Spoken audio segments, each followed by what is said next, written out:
Banaye bannayuganda abatulaba nsanyuse nnyo okwogerako gye muli. Ebintu bingi ebadde bigenda mu maaso mu ggwanga. Nze bampita Martin oba Beta, ndi manager wa Kenzo ate nga ndi mukwano gwe. Bingi ebadde bigenda mu maaso mu weeks ebbiri eziyise, naye nga tetunavaayo kwogera nga ffe.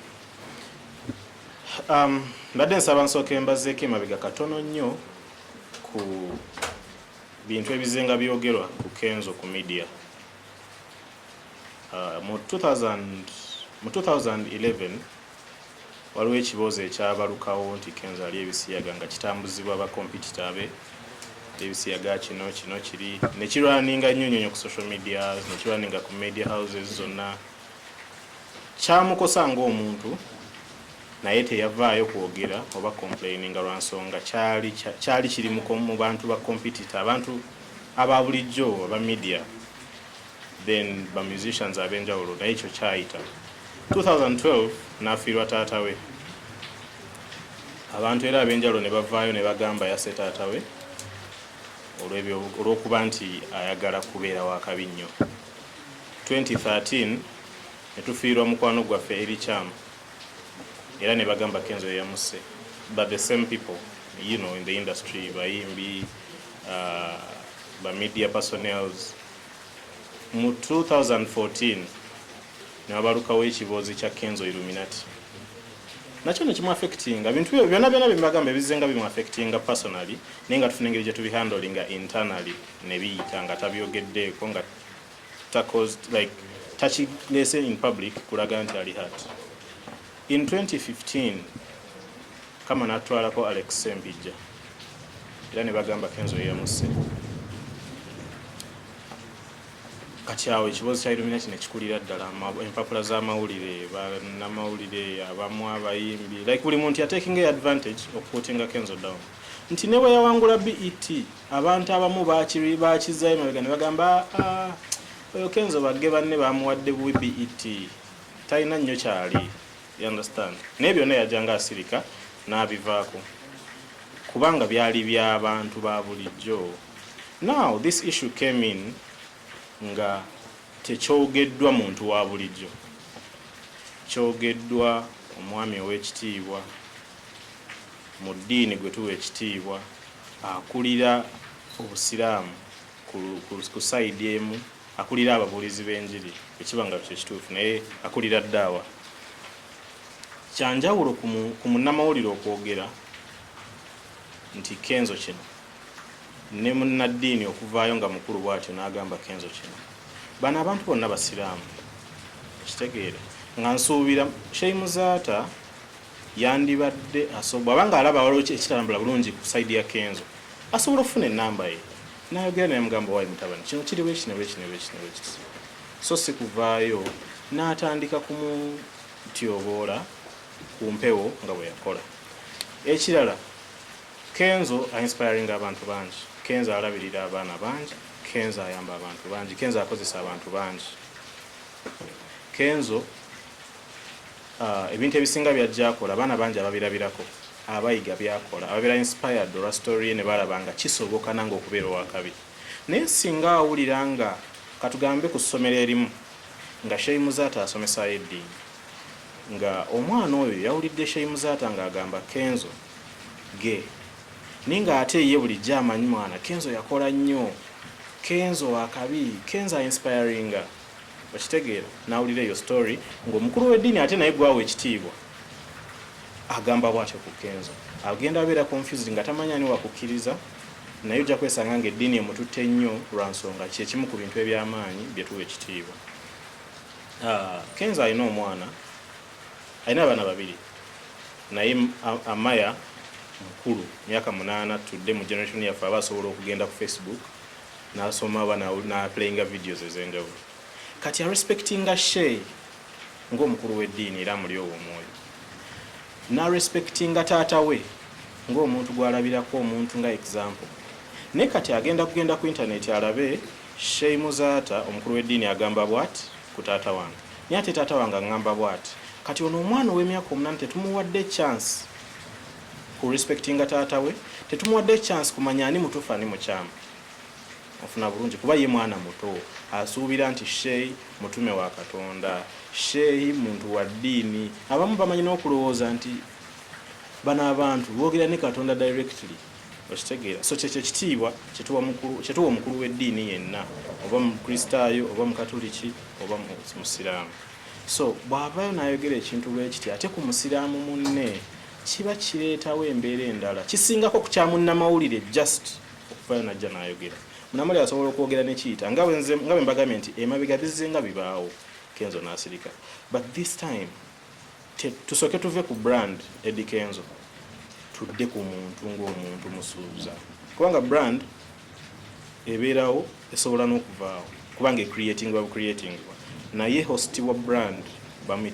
bamuyita musuuza eya creatinga brand Eddy Kenzo kati singa host abanga tali happy nange nga management kubanze nandibadde si interfering nnyo mu life ya Kenzo nga Kenzo ye ng'omuntu naye kino kisusse nti kisobola okwaffectinga ate brand kubanze ndi employed ku running a brand not running obulamu bwa Kenzo ngezezzaako okwogera naye ngezaako okumuzza mu mbeera kuba mukwano gwange nga tuvudde mu bya business naye nga obulumi buli ku ye ng'omuntu kitegeera munnange nti abantu bangi abadde nga ebisinga dde tebabitwala nnyo serious naye kino kiba kisusse ate nga bambi si gwe gusoose nga mukulu waffe Sheikh Muzaata oba taata waffe atyobola abantu ab'enjawulo si mu bubi tetumwinaako buzibu naye aveeyo oba batuule bareconcilinge kuba nange ng'omuntu bino bintami buli dakiika njogera ne Kenzo almost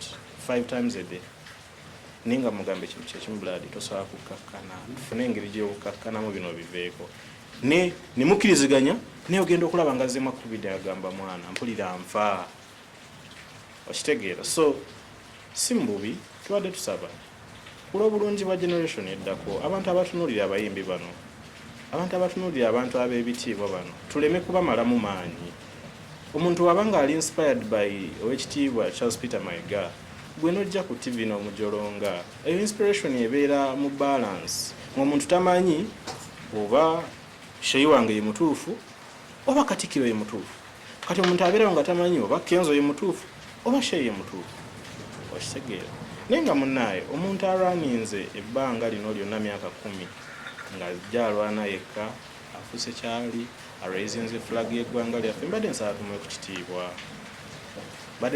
ku kitiibwa ng'era nsaba n'obuwombeefu obw'ekitalo taata waffe Muzaata bambi vaayo obeeko kyoyogera oba oyogere ne muganda waffe vaayo mu reconcilinge kubanga nze siri musiraamu naye mpangalidde mu basiraamu era mbimanyi ebintu ebisinga ebyabasiraamu kyemmanyi nti omusiraamu aba muganda wa musiraamu era nga tebagwanidde kulwanagana na kuyombagana kitegeera ekirala media esinga eraninze this thing okukifuula issue ya Kenzo ne Rema but nga bwe nabagamba okusooka nti bali bantu bakulu abaatula ne bakkiriziganya nti bannaaye kino tukitadde tukkiriziganyiza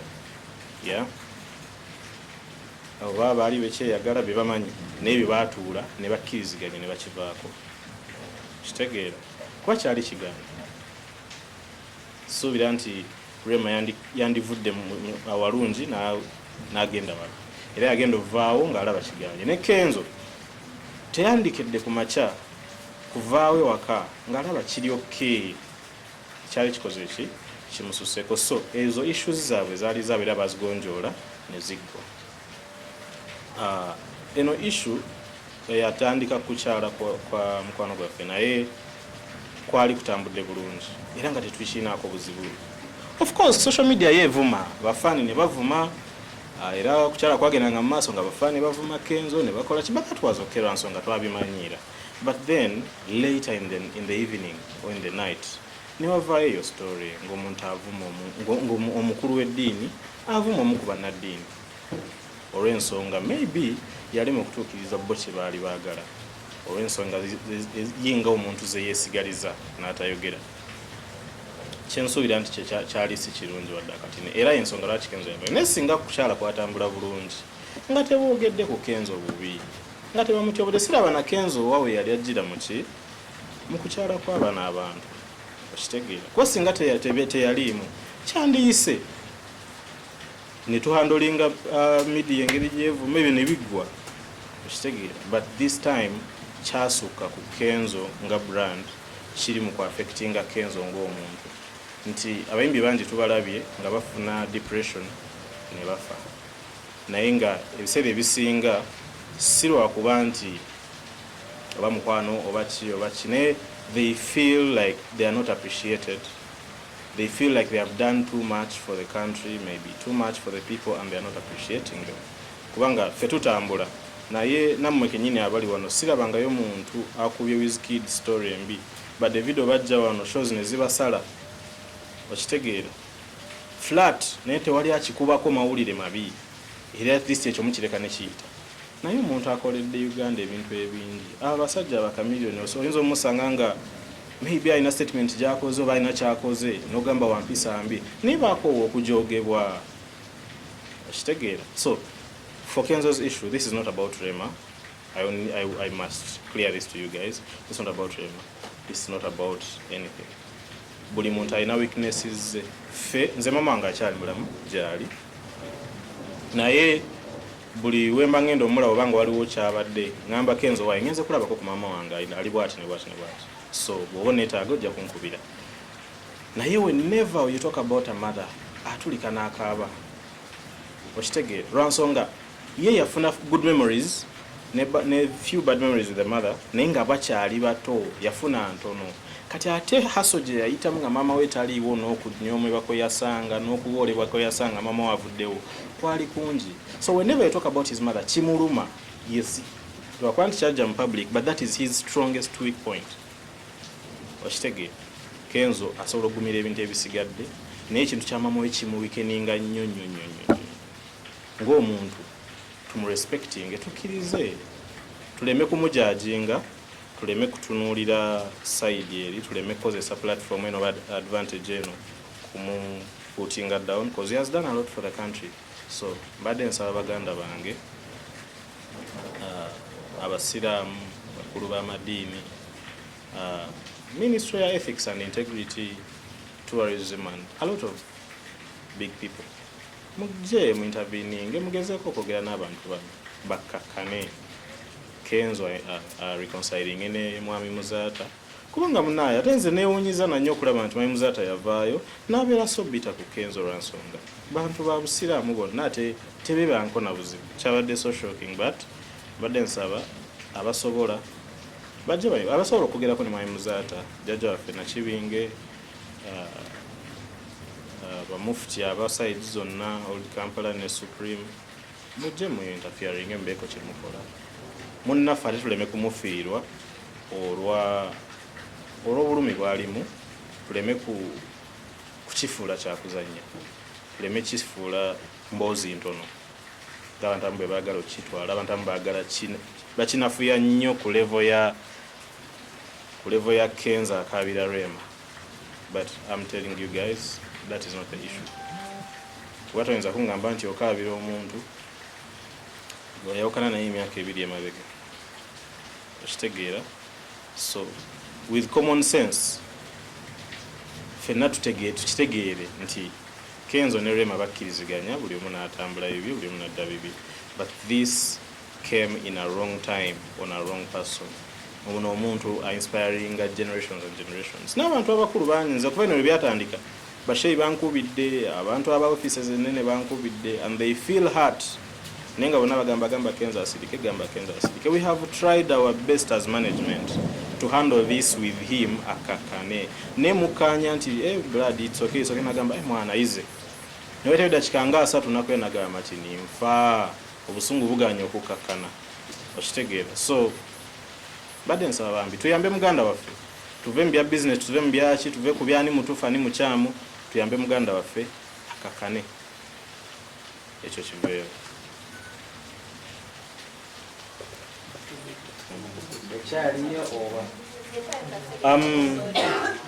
Omuntu waffe running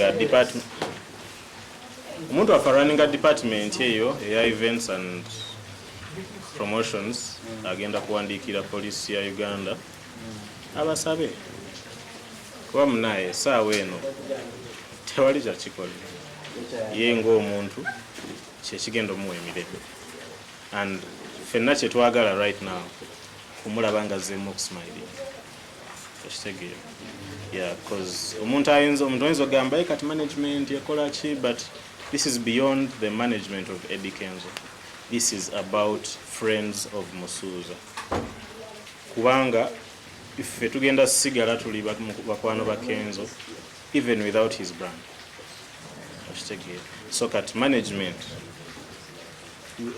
ya brand ya Eddy Kenzo yandibadde egamba Kenzo don't, naye ate ye ng'omuntu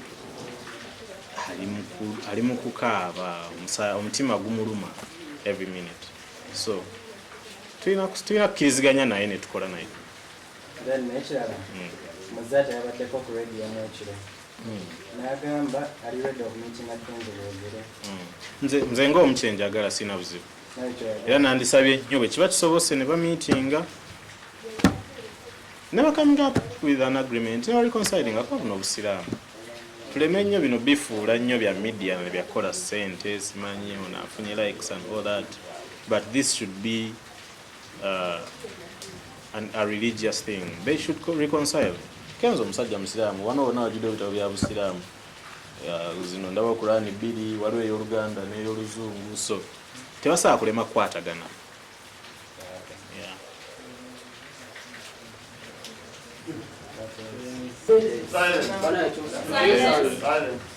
Ku kintu ky'abafaani sinza kunenya muntu yenna, era sinza kunenya Rema lwaki bafaani be bavuma Kenzo, sinza kunenya Kenzo lwaki bafaani be bavumaani Rema. Rema takera nko kumacha n'agamba bafaani mugende muvume Kenzo kubanga oli regardless of anything ba mukwana era bajja sigala boogera balina ekibagatta. So Rema tayinza sindikira Kenzo bantu muvuma ne Kenzo tayinza sindikira Rema bantu muvuma, kati ebyo byabwe ngabbo kubanga imagine Rema ina abantu million namba ku Facebook ye, Kenzo ina abantu million plus, kale abantu goloza mbaso okuvayo n'abagamba bannaye kino mulekerawo kikola. Buli muntu aba ne feeling ye ku issue ezenjawulo. Yeah.